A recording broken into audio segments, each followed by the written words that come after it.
Hey, what's shaking, guys? Luke Dante here. Welcome back. We do these live things every single Wednesday, noon Pacific, 3 p.m. Eastern Time. It's good to see you guys. I see you guys out there over on Facebook and YouTube and Twitter and Instagram. I see everyone out there. It's just great to have you guys with us.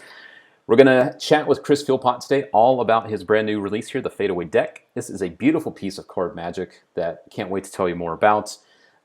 And we're going to announce some winners as well. We had last week some giveaways. We got giveaways today as well. So if you want to win some free cards, stay tuned for that in just a second.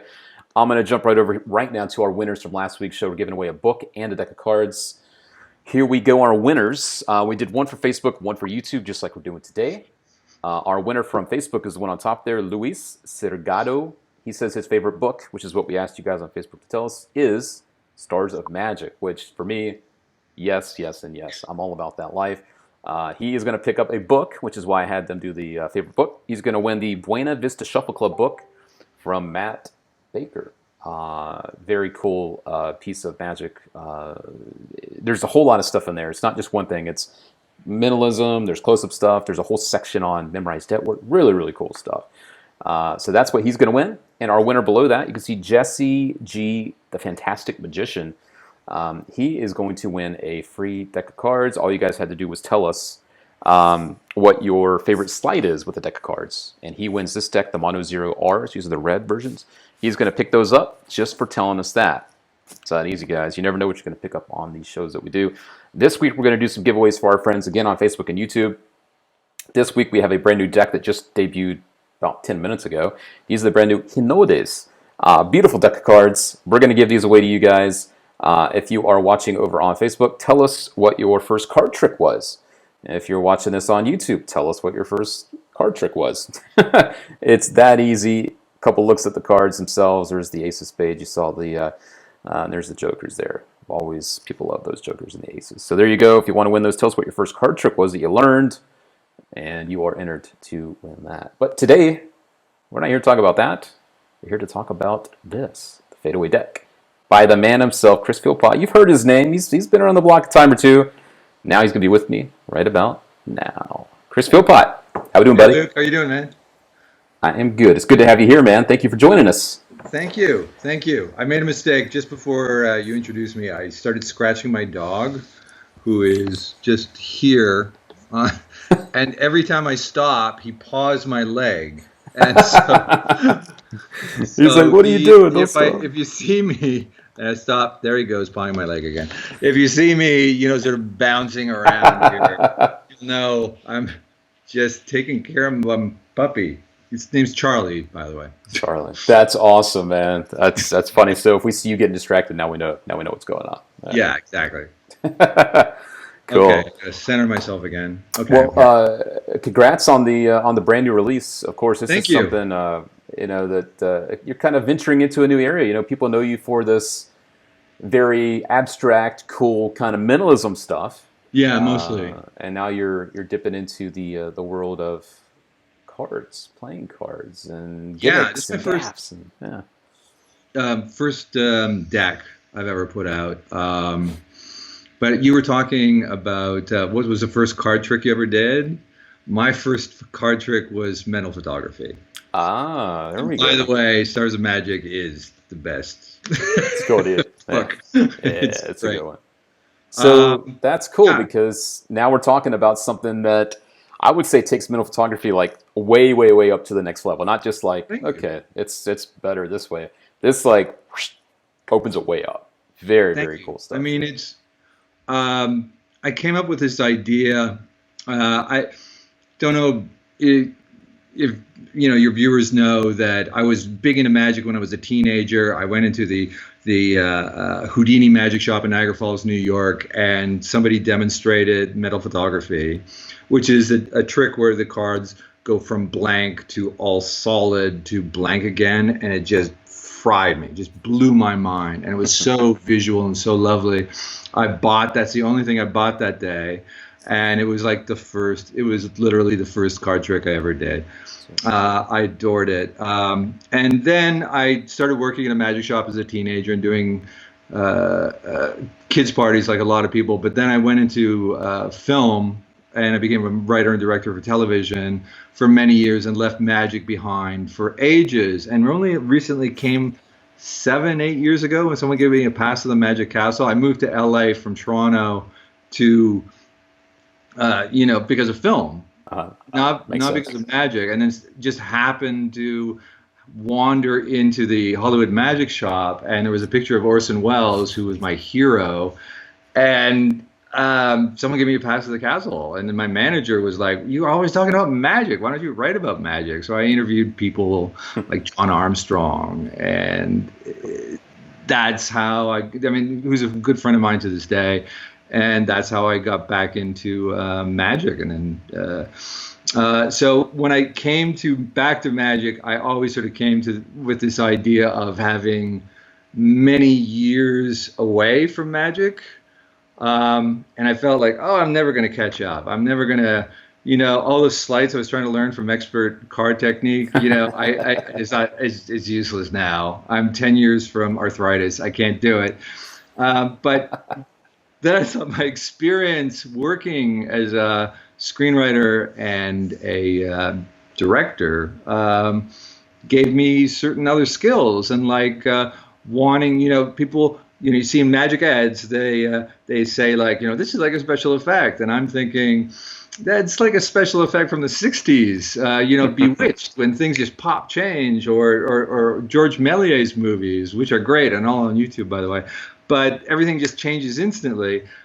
And I thought, what if we could take a trick and just do it slower? And honestly, one of the first tricks I thought of, and this is several years back, I don't know how many years, I thought, I could make mental photography just go really slow, because I always loved that trick, always loved it, and just make it really go as a slow fade instead of an instant, boom, it's changed, so. Yeah.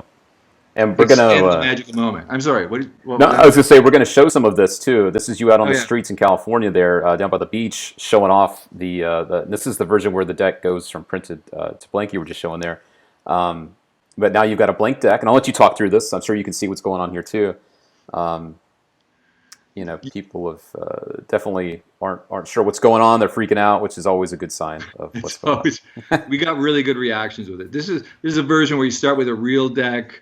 And then they pick a card, and every card fades away except the one they chose. Cool. And again, that gets a lovely effect, a lovely reaction from people.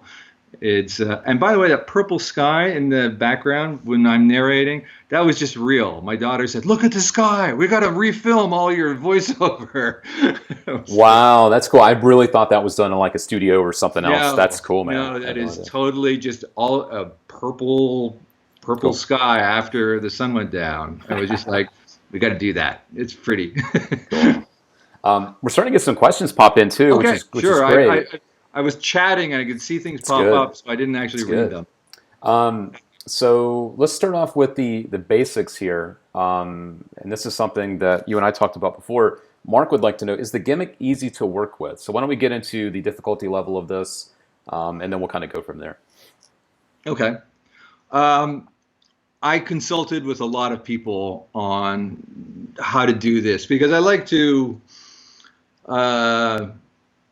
go take a deep dive into anything I do. If anyone knows my 100th monkey, you know that I'm like, I really like to explore and offer options. And one of the first people I talked to was Tom Frank. You know Tom? Yep. Tom demonstrated mental photography for years, and he said, if I can add, and he gave me a couple moves that were really beautiful, and allowed me to use them. And then one of the things he said was, you're taking a trick which is totally self-working and you're adding sleights. That doesn't necessarily make it better. You have to have a version that has 0 sleights in it, that you can start doing out of the box. It was honestly one of the 2 or 3 best pieces of advice I got on this, making this thing. So just to create a version of this where you can just do it so simply. You need no sleight of hand, because I'm trying to remember how I was as a 12-year-old walking into Houdini magic shop and no skills, not even proper sized hands, you know. And I wanted, my 12-year-old self to be able to just, okay, here it is, and then add on other things. It's like an hour and a quarter of worth of DVD, but I break it up. I give it a table of contents and I go, okay, here's the dirt easy version. Okay, most of the people who are going to be adding, are going to be probably at this level, and then people like Steve Valentine, Apollo Robbins, Paul Green, Tom Frank, Michael Rangel, they show one or two slights. You can add to it. So you don't have, you can honestly do this without any sleight of hand, but it gets great reaction. So if you maybe want to add a sleight, so maybe instead of, riffling, let me see, I'm going to grab one here. I'm going to set this up. Hang on. So it appears like a real deck. Oh, there you are. I'm having trouble finding the frame here. Cool. So, I mean, if you really just want to, you can just riffle like this and see them slowly fade. That's cool. Which is really easy. And then, you can change that into, which this is much more difficult. Trying to find the frame again. Come on, guy. And there you are. So you do that kind of move. And then you don't have to worry about the king on the top, and then turn that over and you can show, I hope I'm still in frame. Yep, there you are. Cool. There you go. And then show them all blank. So there's lots, and just adding one or two things like that at a time, at your own pace, you can learn some pretty sweet little sleight of hand moves. And you mentioned the who's who too, that included some of those sleight of hand, contributions in there, like John Armstrong. He's someone that John Armstrong didn't. He was actually really busy at the moment. I'm looking at the quotes. I'm sorry. I'm looking at the quotes. My bad. Yeah. Yeah. I think he said, "What is it? Looks super cool" or something. Yeah. Let me go to some of the quotes here. John Armstrong. Yeah. That's exactly what it says. It looks super cool. Okay. I guess Jonathan Levitt had some contributions to it. Is that right? He had some. Again, Jonathan Levitt was releasing The Stranger. Oh yeah, he's at that time, and we were hanging out every. The group of us got together: Bruce Gold, Jonathan Levitt, the Castle Boys. The Castle Boys. Cool. And we every night there's a group of about 6 of us would go for dinner every night. So it was like we'd go off, do our things, and come back and have dinner at the same hour. It was just like it was a way to sort of recap and compare notes and just have a lot of fun. Very cool. So yeah, so he was releasing The Stranger there, and I was like, "Stranger's great," and he said, "Oh, your trick is great," and I said, "Well, thank you. Do you want a quote?" And so he said, "Do you want a quote?" So that's how that happened. Well, the other guys who just contributed, I often, I know these guys. I'm blessed with very talented friends, and they were just kind enough. I said, "You have any suggestions?" And so they came along and gave me suggestions. I was looking at the wrong list. I see Apollo Robbins' name on this list. I see Paul Green. Paul Green's name is on this list. Paul's a good friend. Yeah, I've known Paul for a long time. One of the good guys. Definitely one of the good guys. Oh, definitely. Yeah. Big fan of Paul Green. Yeah. Another question that pops up that because these are kind of flying by me here, I want to make sure I don't miss any. This one was about the color. So Nigel Quinn's asking, available in red and blue bikes. So if you want to purchase this, is it available in one color or the other, or is it you either buy the red and you get the red, or is blue available too? It is just available in red right now. Okay. But it is rider backs, and cool. that was a bit of a challenge, to be quite honest, because they said no, we don't allow you to change the backs, and the whole thing, the whole effect is I'm changing the backs. They're going, but that's the effect. I'm not actually changing the backs. I'm just changing the color. So it was like this 5 email back and forth. And I'm showing them, okay, I'm allowed to print it in, this pinkish color of the backs. And they say, yes. And then how about this pink color of the backs? And they say, oh, yeah, that's fine. And this pink color of the backs. And they're like, oh, yeah, that's great. And I said, well, why can't I print them all together? And they were like, okay, sure, you can. They've been really picky in the They recent have. years about what you can and cannot do. So it's cool that you were able to pull this off. And oh, look, there's a nice shot of that. Wow, that looks awesome, dude. That looks Yeah, cool. I think it's nice, and I think it's sort of a testament to the fact that the illusion is actually good. That U.S. playing card company thought I was actually changing the backs. I was altering the backs. I'm going, no, it's just an illusion. An illusion. Illusion. Love it. This one came in, another question. And again, if you guys do have questions for us, please go ahead and drop those in.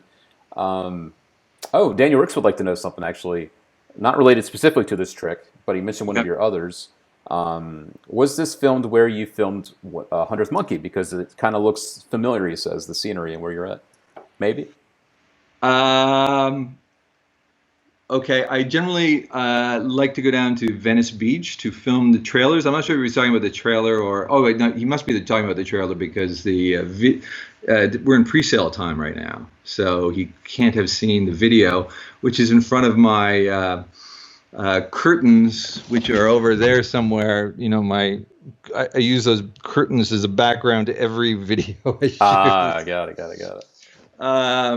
But yeah, I go down with my daughters, who one of whom is studying cinematography at college, Oh, wow.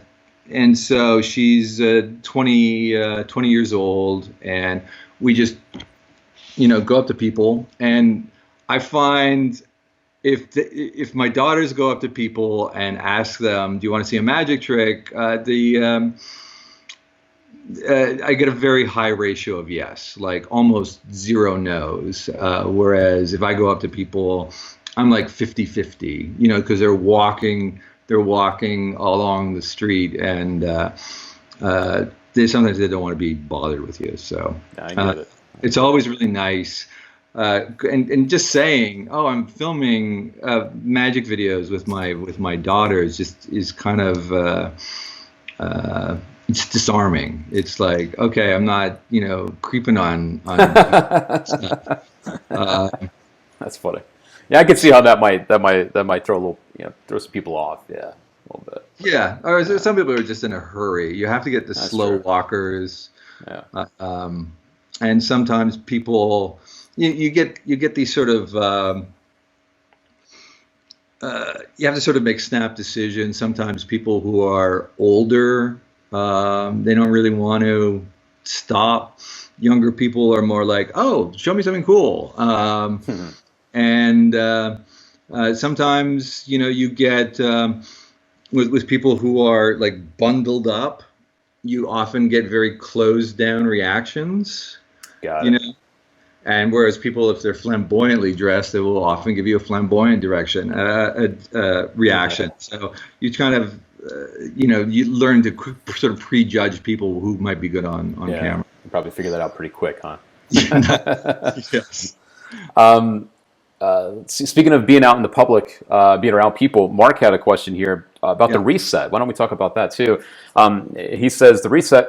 How quick and can you do it publicly? So is this something that you can, if there is reset to it, you have to do it in front of people, or can you kind of have to go off to the side and do it there? Okay. The reset is super quick. Cool. But okay, I mean, it depends what routine you're doing. If you're going from blank to solid to blank again, you can totally do the reset in front of people. Mm-hmm. But if it seems like you're starting with a real deck, I mean, and then it turns blank, obviously there's it's just a matter of cutting one card, and it's going to seem like blank again. Right. But obviously you can't do that directly in front of people, but again, the reset is very quick, and you can just sort of turn around, shield it, and do it close to your chest. Yeah, the reset, super easy. Can it be done in front of people? With one version, yes, and with the other version, no. You need a few seconds by yourself. Okay, cool. And I mean, that's the type of thing where if you're doing walk around or strolling, you literally take the deck, you walk to the next table, you do your thing, and you're reset basically. Afterwards. Sure. Yeah, not a big deal. Does it reset?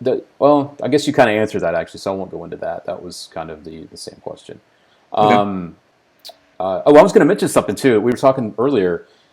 You said that your favorite way to do this was to take a deck that is blank and then print it, which I think is really, really cool. You have a lot of really good displays with it.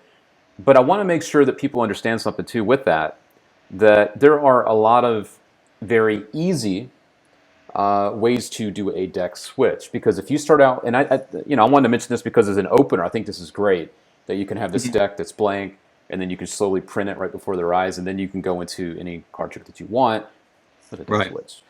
So don't forget, guys, that just because something the deck can't be examined, we're not going to beat around the bush with that. I mean, it's a trick deck, but look at what some of the most powerful classics are in Magic: Svengali deck, the Stripper deck, Invisible deck. I mean, I've obviously added to that group, but those decks you can't examine them. But how many times do people talk about that's like their favorite stuff to do, or some of the most powerful stuff to do? Yeah, and researching the different handlings of the metal photography deck, I became it's sort of known as an amateur deck now. But if you look at back in the day, so many pros did this because it's so strong. And people used it as a closer. I mean, when I was showing it to Steve Valentine, he said, I think the way to do this is to, bring it in as a real deck, do all these card routines with it, bring it in as, do a deck switch, and then have them all fade away, show them blanks, and put them away. Sweet. And routine done, That's awesome. So yeah, I think I do like a lot of the routines. I think my absolute favorite, because it gets such a great laugh, is and then you sort of disarm them with a laugh, and then just kick them in the chops with the fade. Is to start it as just a regular deck, show it as a regular deck, then you have them pick a card, they pick a card. And then you can either reveal it, and I have several different ways of revealing it. Me, I just, in the simple version, just bring it to the top of the deck where it already is, and then reveal the 404 error card not found. Oh yeah, that's great. Card. And then this is a gag I had running around for a couple of years. He said, "When am I going to use this?" And then Murphy told me, "Oh, you've got an extra card." And I said, "Well, I want to use this." And I told my buddy Steve Valentine, I said, "I want to use this card, but I don't know how to do it." And he said, "Well, after you do the error 404, have the whole deck crash." I love it. The deck just crashed. I'm going, "Steve, that's great. That is fantastic." And so the error 404 always gets a really good laugh. I think in the video, their laugh is going to be coming. Oh, I don't know. It's somewhere in a couple minutes, but it always got a really good laugh. And then you just sort of disarm them, and they think it's kind of a joke trick. And then boom, the deck slowly fades away, and their card is the only one left in a totally blank deck. That's awesome. So that I think would be absolutely my favorite handling. And that is included. I want to make sure guys did know that. This card, and I think people can have fun with this too. They can use it with other routines. I thought it was just fun, and may prove useful in ways I have not imagined. Daniel Ricks here is saying that's not that the trick's not great, the deck, but he says that the Era 4 card is worth it itself. So he's a big fan of that already. So there you go. It's a good deal. The trick. We got a lot of printed up, so we're able to get a decent price on them. Oh, cool. That was actually going to be a question someone else had. It was from David. He said, "What's the price?" It is $25, so really not that bad. $10. $25, not too shabby. So that's a good question, and hopefully that helps you out there, Dave. And this is available worldwide, guys. Want to make sure that you guys know that. It is on pre-order right now, though, for the next 5 days, I think. It's on pre-order until the 25th when it's actually available. So want to mention that. Yeah. I gave a lecture in Pasadena yesterday, and I was like, I can't sell it. I'm going to release it the day everyone else did. But it was the day that the video dropped, so I at least demonstrated it. You're a man of your word. I respect that. I respect that. Got to do it. I mean, the magic retailers are, it's good. It's good to treat them well, And, sure. No. It's a hard job. We were just talking about the deck and the switches and stuff. Jan Ricks would like to know: are there any taught by you, by any chance, on the download or the instructional here? Is there any deck switches that you do teach by any chance, or?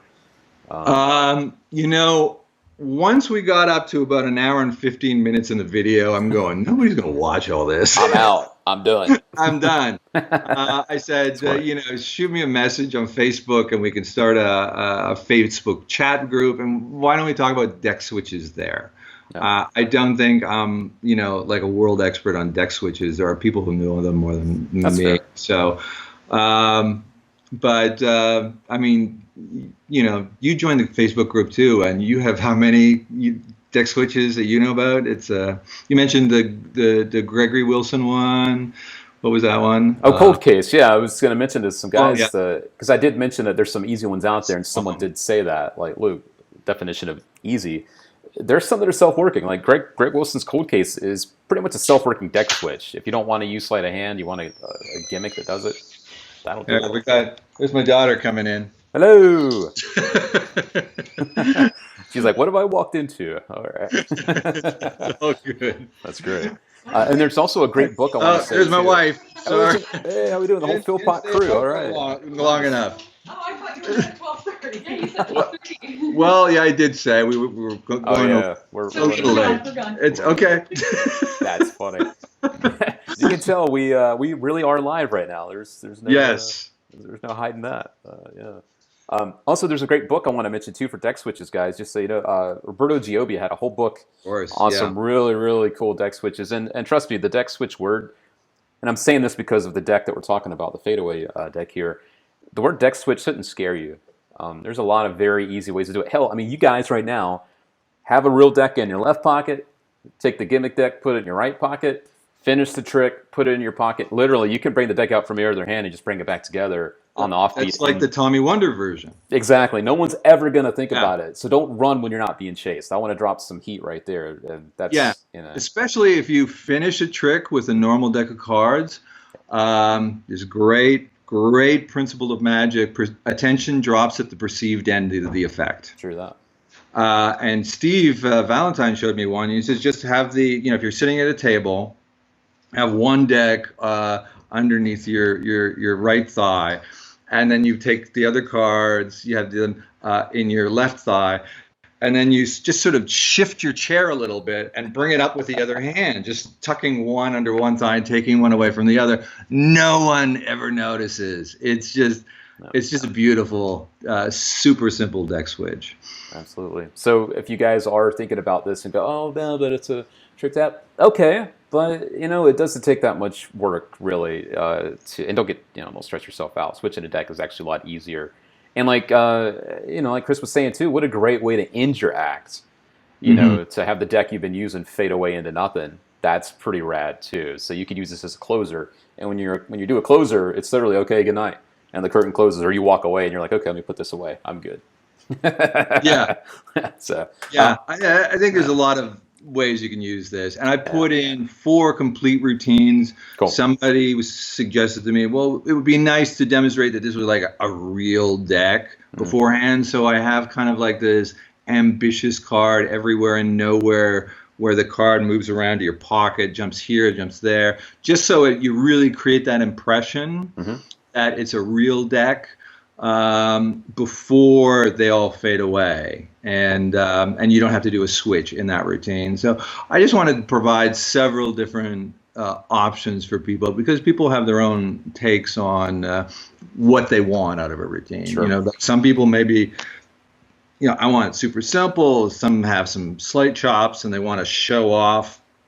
Oh, I don't want to make the 404 card just come to the top. I want to make it flashy displays. And I got like 4 or 5 flashy displays, and thanks to other people, not to me, because I'm pretty limited with my, you know, sausage fingers, and but just beautiful things and color changes and things like that if you want to add are not that difficult, and just sort of can be touches to some of the routines.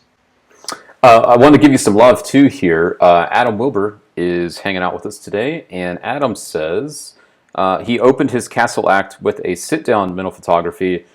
He says it's his all-time favorite card trick. So this Fadeaway has some very excited. Philpott on the mental photography plot. Yes, please. So. Oh, thanks, Adam. And that's someone that's out there working. You know, Adam's been doing a lot of performing these days, and there's someone that, you know, I'd put him in the pro class now, that he's out there working. He's doing trade shows. He knows what works.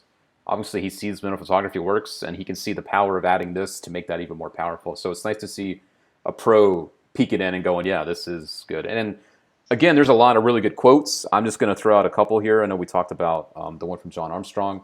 John Bannon, who I respect a lot. Oh, yeah. He calls this fresh and visual. He says that you've created a serious piece of eye candy.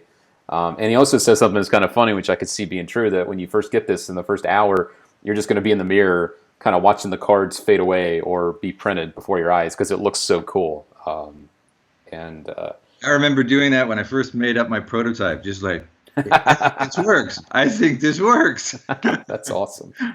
Another California friend that we mutually know, someone I respect a lot as well, David Regal, he says that you've taken the best trick deck in the world and made it even better, which, man, that says a lot right there. I think that's like the stamp of approval right there from Thank you, David. Thank you very much.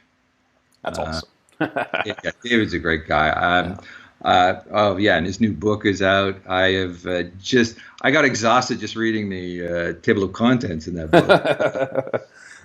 So yeah, some good books coming out now, and his is top of my list. I'm just dipping into it now. It's terrific. And we obviously love your other work too. I know that people are very familiar with your other works as well. 100th Monkey, man, that principle has been used all over the place. People on TV have used it. Yeah, it's a stage piece that, even though it's the definition of pack small, play big. Yeah, that's yeah.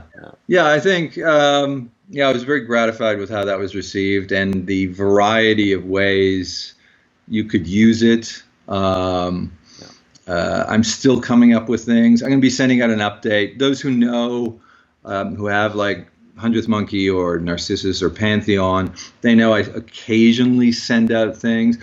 One of the problems was in those situations where you have to set up in front of an audience, checking your light before doing it.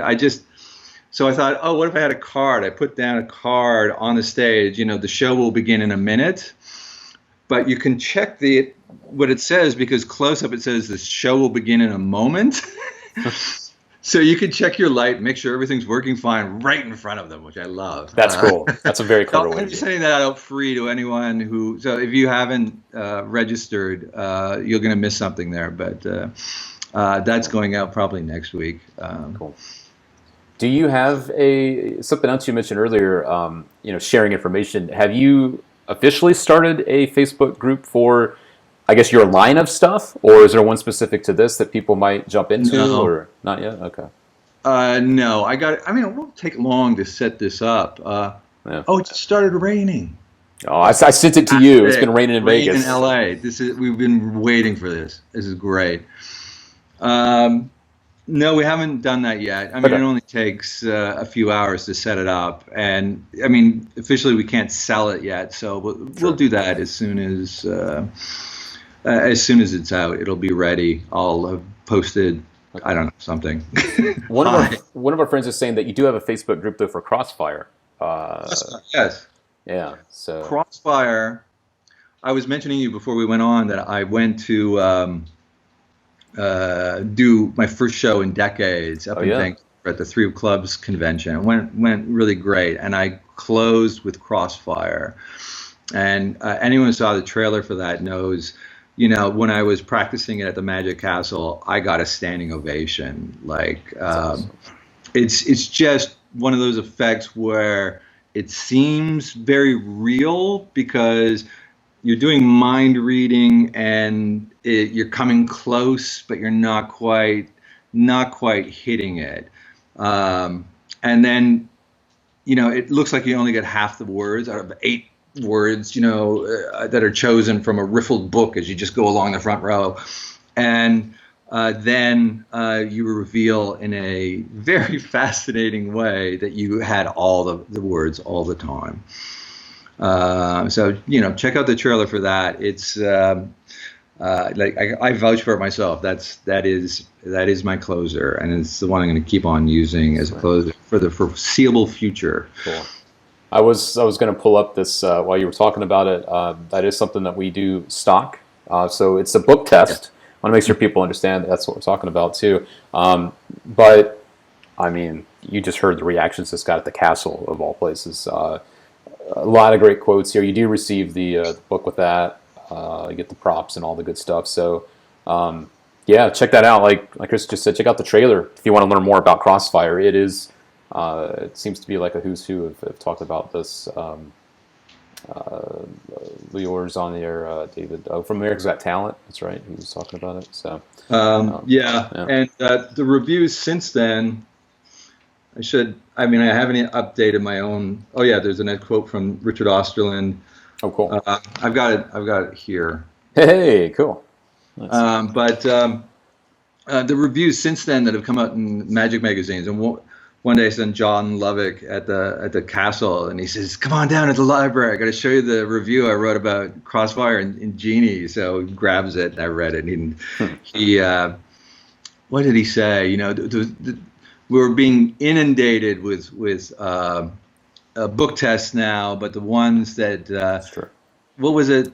What was his phrase? Was the ones that actually push the genre forward are few and far between, and this is one that does that, and cool. It's a winner.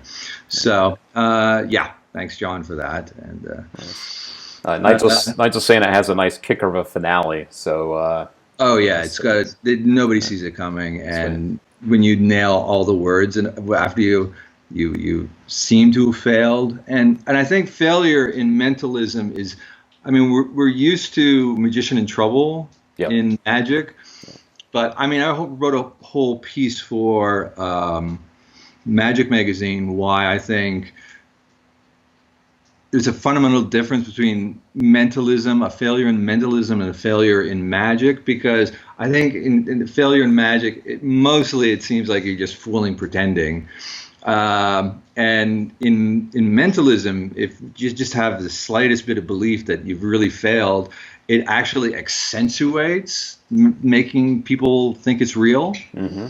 So if you have an effect that where you get close, like for one example, you've got this word narrowed down, and it's like it starts with a C, ends with a K, and it's something to do with alcohol, and you say, I'm thinking of a cask that you age wine in, and they go, no, they all are like, no, you're so close, and what is it? And I say cork, and it's like,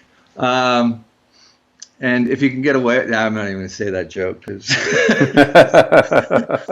I'm not sure who's watching here. But for adult audiences, there's another joke in there. All right. Cool. So yeah, check that out too, guys. I know you kind of focused today on your brand new release. Obviously, we're talking today about Fadeaway, which is right. Actually, here's a question for you: Is it actually technically called Fadeaway, or are you calling it the Fadeaway deck? Because I keep saying just Fadeaway.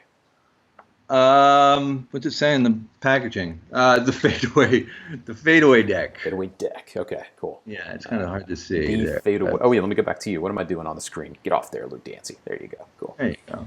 Cool. So- There was actually a question, since we're talking about that again.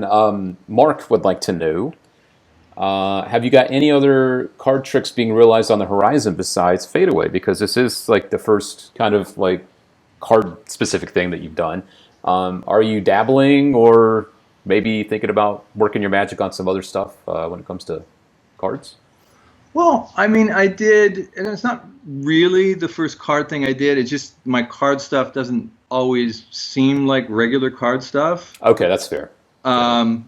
So, I mean, I wrote the book Intimate Mysteries, which is, I say in the introduction to that book, magicians, close-up magicians often fritter away their biggest advantage over other types of magic, and that is that they are close up to their audience. They can start a dialogue. They can create a bond between you. And so I got into I created this book where it's kind of like doing readings, but it's all, I'm not a mystical guy. I'm very much a scientific rationalist. And so I'm basing them on psychology and things like that. So where they're doing little visual things in their head of imagining scenes, they're actually picking a card which you represent. We got into that a little bit more, Steve Valentine and I, when we released All Tied Up, which is available, I'm sure, yes, I know it is available on Murphy's as a download and a lot of different places on download. Okay. And it's I did that effect in my show in Vancouver, and a woman came up to me afterward and said, and like I said, there's no mystical mumbo jumbo. It's all very psychological. And this woman came up to me and said, you healed someone on stage there. Oh, wow. She was so happy. She felt so uplifted. She was like on the verge of tears. And so that's a lovely trick. And I did Spellcaster, which Bro Gilbert. I remember that. Absolutely, yeah. Absolutely. And I just did that the other night at my lecture. It's like, you think of any card, you never touch, the spectator thinks of a card, they never touch you never touch the deck, and then they spell it out, and it's on the last letter, and it's a super clean spelling effect. So, I mean, I like card effects. It's just mine tend to be not knuckle busters and doing some other stuff, and I'm thinking of doing some more stuff with cards, but okay. Also, I'm trying to take classic card plots and wondering about, well, what if I remove the card and put in something else here? There's a lot of ways that you can sort of approach things in a different way. Cool. Yeah. Well, it's awesome that obviously there's people that are interested to see how your mind works in different ways. So they're out there. They're craving more from you, and I know that you're always up to something too. That's what's cool. I know you've done some consulting as well. I know you did some for some of the guys doing. Was it Got Talent? Did you help out some of the guys on Got Talent? I've helped two finalists for America's Got Talent. I've worked with written for The Illusionists. I work. I write and direct for other magicians. So yeah, that's in some ways my favorite thing to do is to. Because I come from in film, I was a writer and director, so it's a role I sort of feel very comfortable in. Sure, and that's a side of you that I even didn't know about until today. That you actually came to California more for the production side of things, TV movie stuff, rather than magic, and that kind of, I mean, damn, what a great spot to be in to get the magic bug again. LA, like Hollywood.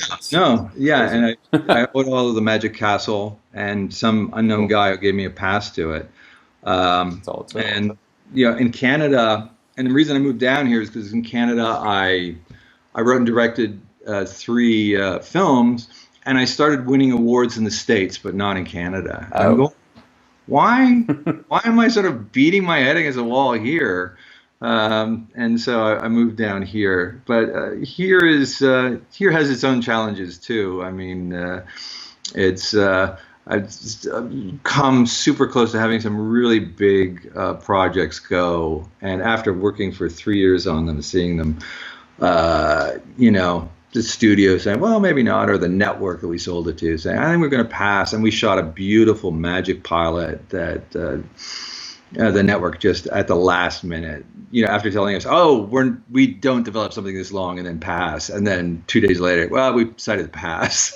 Oh, God. And you just go, why? What's going on? I mean, we got a really big star starring the last one, and we couldn't tell it. We're just going, this is weird. This sucks. So you know what? Right now, I'm taking a little break from screenwriting and producing magic stuff, and I'm just so you're going to see a little bit more from me in the next little while in the magic field.